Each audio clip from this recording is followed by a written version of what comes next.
हे नमस्कार दोस्तों, स्वागत है आप सबका टारगेट 2022 में। आज का जो न्यूज़ है दोस्तों, यह बेसिकली गिफ्ट सिटी के रिलेटेड है। नाउ बजट जो आया था ना, बजट में बेसिकली बोला गया है दैट गुजरात के गिफ्ट सिटी में इंटरनेशनल आर्बिट्रेशन सेंटर खोली जाएगी। नाउ चलो, ये तो खैर आपको प्रीलिम्स पर्सपेक्टिव में या फिर मेंस पर्सपेक्टिव में, हाँ, आप ये ज़रूर एनालाइज कर सकते हो दैट क्यों खोला जा रहा है, इंटरनेशनल आर्बिट्रेशन खोलने का फ़ायदा क्या हो सकता है, राइट। वेरियस इसमें फाइनेंशियल सर्विसेज की प्रावधान भी है, जो कि ऑफ कोर्स इस आर्टिकल में तो वैसे डिस्कस नहीं किया गया है, बट हाँ, वो सब चीज़ें कहीं ना कहीं आपको मेंस में, जीएस में थोड़ा चीज़ें खुद से कर लीजिएगा, बैकग्राउंड चेक, ठीक है। मैं जो आपको चीज़ें बताने वाला हूँ वह है ऑप्शनल पर्सपेक्टिव में इसको कैसे जोड़ सकते हैं ना। मैंने यहाँ पे गिफ्ट सिटी को ही क्यों हाईलाइट किया, टेक्निकली अगर देख लीजिएगा, यहाँ पे लिखा हुआ था दैट हाँ, आईएफएससी में जो इंटरनेशनल आर्बिट्रेशन सेंटर खुल रहा है, राइट, मतलब ये एक फंक्शनल एस्पेक्ट है जो क्या इसको कंसिडर किया गया था, बट मैं इसका ब्रॉडर एस्पेक्ट को कंसिडर कर रहा हूँ। नो डाउट इसको भी मैं कंसिडर करूंगा, डोंट वरी, राइट। मैं आपको चीज़ें सिखाने ये वाला हूँ दैट कभी भी अगर इस टाइप के न्यूज़ आप देखिएगा ना, तो आप पहले सोचिए दैट वह प्रोजेक्ट उसी रीजन में क्यों सेटअप हुआ, राइट। आप खुद सोचो ना, गिफ्ट सिटी तो बिहार में भी सेटअप हो सकता था यार, असम में भी सेटअप हो सकता था, केरल में भी सेटअप हो सकता था, ये गुजरात में ही सेटअप क्यों किया गया, सबसे पहले बात तो, राइट। अच्छा, ये जो सेटअप किया जा रहा है, क्या इसमें सरकार का मोटिव क्या है? सिर्फ और सिर्फ पैसे कमाने का मोटिव है क्या? सिर्फ और सिर्फ कैपिटलिस्टिक टेंडेंसीज को बढ़ावा देने का मोटिव है क्या? अगर है तो क्यों है, राइट। तो यही सब अलग अलग एंगल में हम लोग को सोचना पड़ेगा ना। कैपिटलिस्टिक जब बात कर रहा हूं तो आप सिंपली एनालाइज कर सकते हो, मतलब इसको जोड़ सकते हो ऑफ कोर्स कैपिटलिस्टिक बिहेवियर से, क्योंकि कहीं ना कहीं सरकार इस टाइप की चीज़ों को ऑर्गेनाइज करने से हमें पता चलता है दैट हाँ, कैपिटलिस्टिक बिहेवियर जो है हमारे पॉपुलेशन का वो ज़्यादा बढ़ सकता है। बट ओवरऑल अगर सिलेबस में देखेंगे तो इसको बहुत सारे ऐसे टॉपिक्स है जो जिससे हम लोग रिलेट करके देख सकते हैं। और अगर जैसे लोकेशनल एनालिसिस ले लीजिए, पर्सपेक्टिव ऑफ ह्यूमन ज्योग्राफी में, राइट, इससे अगर क्वेश्चन आएगा ना, आप तो इसको डायरेक्टली आपको एज अ केस स्टडी या फिर एज एन एग्जाम्पल आप इसको इंक्लूड कर सकते हो।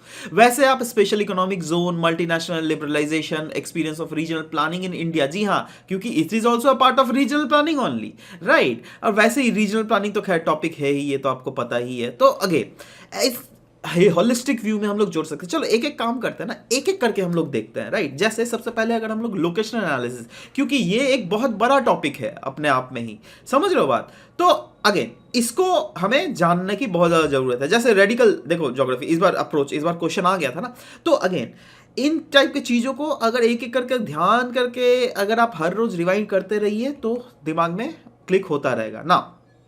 लोकेशनल एनालिसिस हम लोग करते क्यों है? सबसे पहली बात तो इसलिए करते हैं, इसके बहुत सारे पहले तो फायदे होते हैं, है ना। हम लोग अगर फायदे बोलेंगे तो ये हम लोग इसलिए करते हैं जिससे कि हम लोग पता कर सके दैट उस रीजन में प्रोजेक्ट की वायबिलिटी है या नहीं है, और साथ ही साथ हम लोग उस रीजन का एक कॉम्प्रीहेंसिव डेटा हमें जिससे अपने पास मिल सके, जिससे उस प्रोजेक्ट की वायबिलिटी अगेन हम लोग जिससे चेकआउट कर सके, राइट। नाउ अगर आपने, मैं अगर जब लोकेशनल एनालिसिस का बात कर रहा हूं दोस्तों, तो हम क्या, आपको यह पता है दैट लोकेशनल एनालिसिस एक टूल होता है जिसके थ्रू हम क्वांटिटेटिव रिवॉल्यूशन को एस्टेब्लिश करते हैं। सिर्फ लोकेशनल एनालिसिस ही क्यों, स्पेशियल एनालिसिस भी एक टूल होता है, राइट। नाउ लोकेशनल एनालिसिस और स्पेशियल एनालिसिस में हम लोग किन किन फैक्टर्स को कंसिडर करके प्रोसीड करते हैं?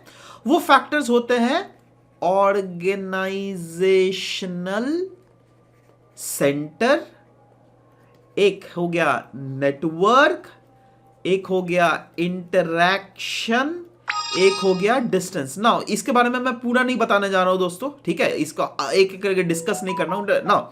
इसको मैं जो है ना एग्जांपल के थ्रू डिस्कशन करूंगा। जैसे फॉर एग्जांपल ये गिफ्ट सिटी है, राइट।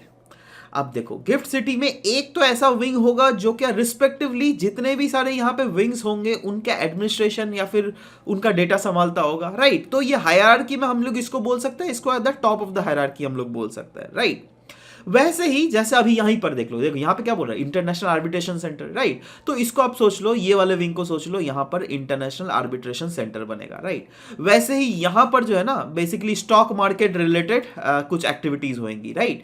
वैसे यहाँ पर को सम सॉर्ट ऑफ सर्विस वाला एक्टिविटीज होगा, ठीक है, कोई भी सर्विस, है ना। वैसे यहाँ पे एक्स वाई जेड है ना, कुछ कुछ भी मान लो यार, है ना। बट सब कोई जो है ये अल्टीमेटली कुछ तो डेटा अगेन ऐसा तो नहीं ना सरकार सब कुछ छोड़ देगी। हाँ, इस रीजन में भले ही है दैट इस रीजन के अंडर अगर आप खोलोगे तो शायद कुछ टैक्स में छूट या फिर इंटरनेशनल नॉर्म्स के हिसाब से टैक्स लिया जाए आपसे, वो अलग बात है। But ultimately you need to report to some body, right, which stands at the top of the very hierarchy. समझ रहे हो बात? तो देख रहे हो ये ऑर्गेनाइजेशनल सेंटर, ये एक सेंटर हुआ, यह एक ऑर्गेनाइजेशनल सेंटर हुआ क्या नहीं? वैसे यह एक दूसरा ऑर्गेनाइजेशनल सेंटर हुआ क्या नहीं? यह तीसरा ऑर्गेनाइजेशनल सेंटर, यह चौथा, यह पांचवा, छठा, सातवां, ऐसे ही बहुत सारे अलग अलग ऑर्गेनाइजेशनल सेंटर भी होंगे, राइट। अब यह एक नेटवर्किंग के थ्रू ये देखो ये इसके थ्रू इंटरेक्ट कैसे कर रही है, क्योंकि एडमिनिस्ट्रेटिव फंक्शन जो है वह करने के लिए आपको रिपोर्ट करना पड़ेगा इस मेन हायरार्किकल सेंटर को, ठीक है। मतलब यह नेटवर्क भी अल्टीमेटली कहीं ना कहीं हम डिटरमाइन कर रहे हैं, राइट। साथ ही साथ एक डिस्टेंस भी एक बहुत बड़ा फैक्टर है जिसको अगेन 2 मिनट के लिए आप नेग्लेक्ट कर दो। एक काम करते हैं दोस्तों, जैसे पीटर हैगेट ने, मॉरल ने, है ना, बंच ने इसके रिलेटेड क्या क्या बोला था वह चीज पहले हम लोग देख लेते हैं, उसके बाद फिर से हम इसमें जंप करेंगे, right. So let's see that first.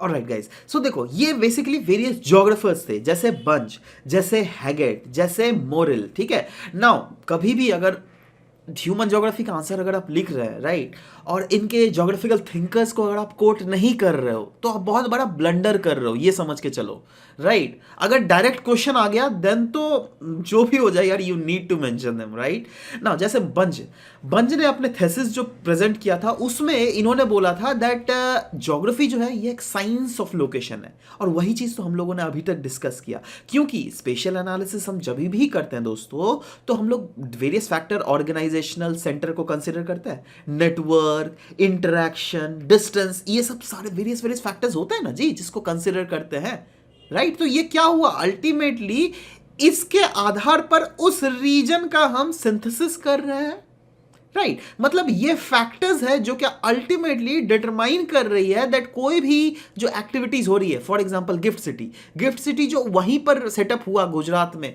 वह क्यों हुआ, या शायद हम बोल सकते हैं वैसे ही हैगेट ने भी अपने book locational analysis in human geography में इन्होंने फोकस किया था किन किन फैक्टर्स को, पैटर्न को, लिंकेजेस को, क्योंकि देखो अल्टीमेटली हम लोगों ने डिफरेंट कंसीडर किया था ना, डिफरेंट ऑर्गेनाइजेशनल सेंटर्स होते हैं, राइट। तो यह एक पैटर्न से कहीं ना कहीं एक दूसरे के साथ जुड़े हुए रहते हैं, हम बोल सकते हैं, एब्सोल्युटली बोल सकते हैं मेरे भाई, ठीक है। तो वही पैटर्न, मतलब हैगेट ने बोला था locational analysis in human geography में दैट पूरा जो असेंबलेज होता है ना, जैसे ये गिफ्ट सिटी, इसको पूरा गिफ्ट सिटी का ही असेंबलेज अगर हम लोग कंसीडर कर ले, इसमें जो वेरियस ऑर्गेनाइजेशनल सेंटर है, जैसे ये वाला एक ऑर्गेनाइजेशनल सेंटर हुआ, ये वाला एक ऑर्गेनाइजेशनल सेंटर हुआ, ये अलग अलग हायरार्की में सेटअप होती है। ऐसा हो सकता है कोई एक particular organisational centre stands at the top of the hierarchy, दूसरे ऑर्गेनाइजेशनल सेंटर्स जो है वो रिस्पेक्टिवली उसके हायरार्की के नीचे हो, राइट।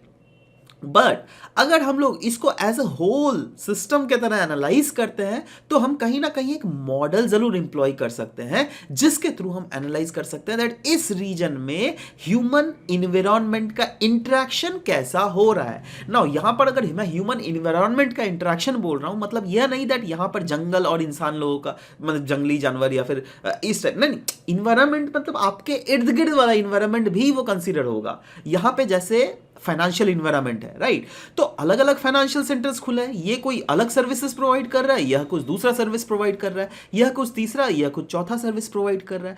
तो ह्यूमन जो है इन डिफरेंट सर्विस सेंटर्स के साथ कैसे इंटरेक्ट कर रहे हैं, उनके पैटर्न को एनालाइज करना, उनके लिंकेजेस को एनालाइज किया जाता है, उसके आधार पर एक मॉडल प्रेजेंट की जाती है जिसके आधार पर फर्दर आप यहां के मैन एनवायरनमेंट रिलेशनशिप को क्वांटिफाई कर पाते हो। क्यों? क्योंकि ऑफ कोर्स लोकेशनल एनालिसिस या फिर स्पेशल एनालिसिस कुछ भी लीजिए, दीज यूजेस क्वांटिटेटिव टेक्निक जिसके थ्रू एक प्रिसीजन स्टेटमेंट ये लोग इस रीजन के लिए फाइंड आउट करते हैं, ठीक है।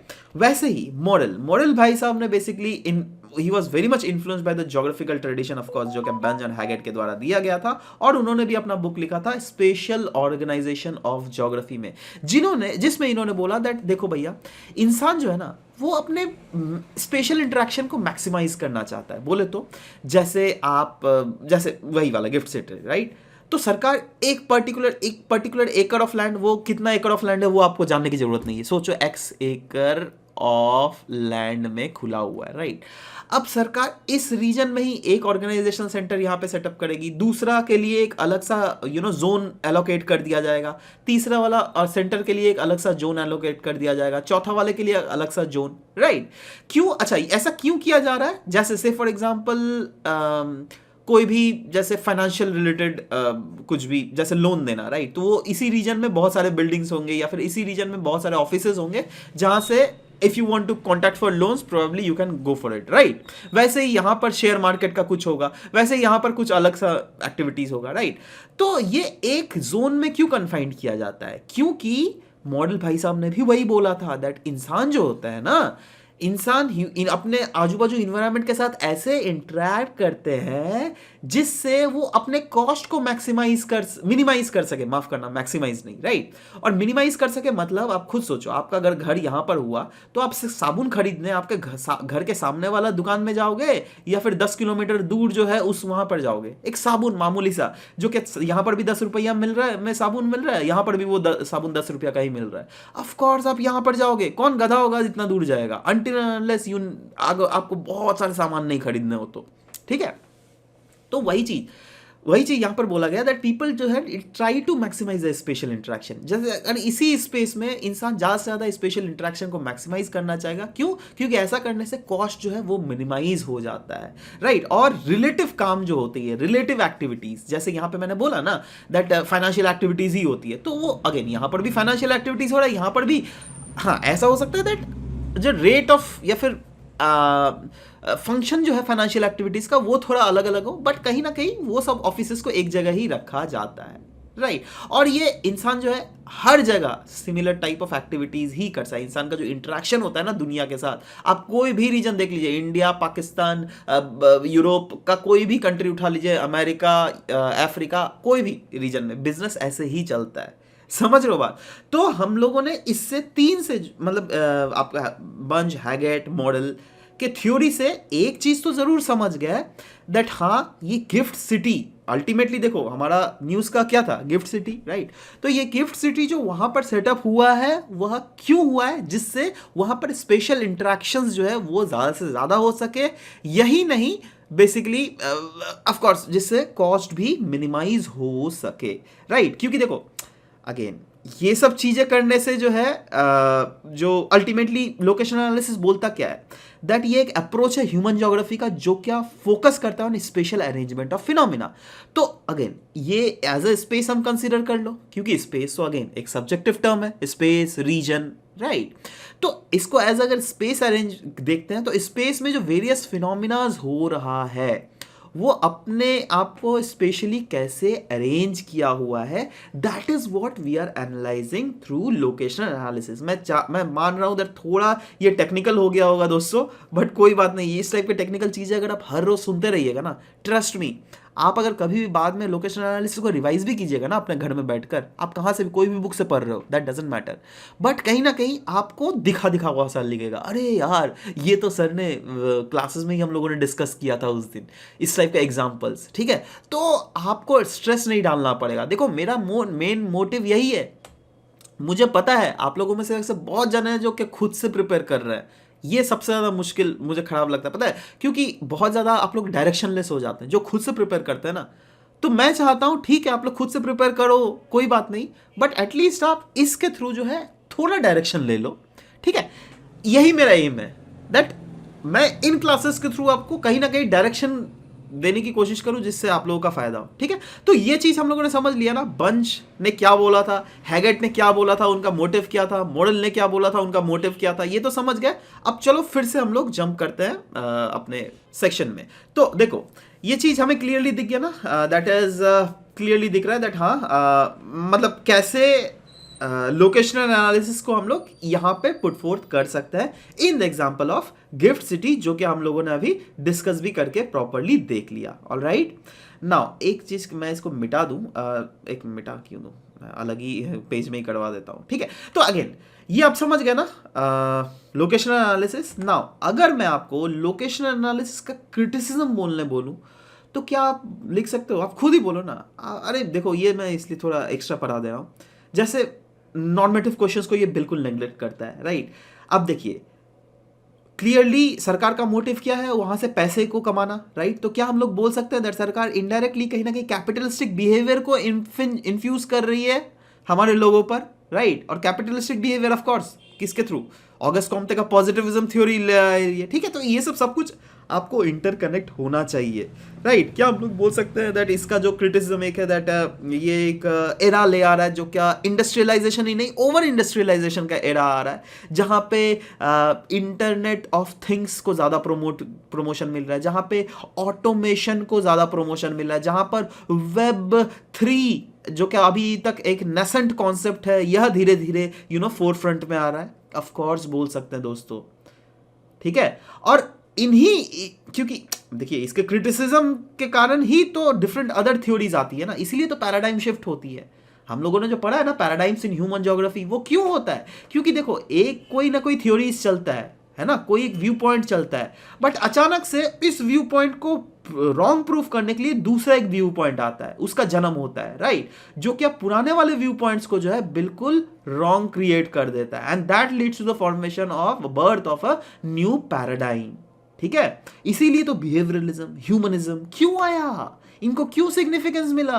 क्योंकि लोकेशन एनालिसिस के थ्रू जो हम लोग ये देख रहे थे दैट कहीं ना कहीं नॉर्मेटिव क्वेश्चंस को बिल्कुल ही नेग्लेक्ट किया जा रहा है, जो क्या which is acting as a very important factor for man environment relationship. समझ रहे हो बात? तो यह एक ओवरऑल ये था।